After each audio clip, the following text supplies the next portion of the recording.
Earlier this afternoon, the RBA dropped the official cash rate in Australia for the second time this year. What does this mean for housing markets in Australia? Well, for those of us that own property, it's only good news. And for those of us that don't yet have property and have been trying to get into the market, it's also good news, but you've got a very limited window to act. Why is that?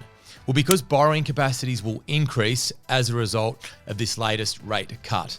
However, I'm sure that you're not the only person that's been hanging around waiting for rates to drop to improve your borrowing capacity. So as more people have more capacity, that's only going to increase demand and will continue to fuel price growth from the affordable end of the market up. Why is this important announcement one to be across and one to act on? Because the three fundamentals that are particularly strong right now are the supply, the demand, and the affordability fundamentals. The only fundamental that has been lagging has been consumer sentiment. But since we saw the rate cut in February, sentiment has continued to trend upwards, and believe it or not, has been doing so since September last year when the US Federal Reserve started to drop the cash rate in America. So this latest rate cut will have a fueling effect. Take action now and reach out if you'd like to understand your options.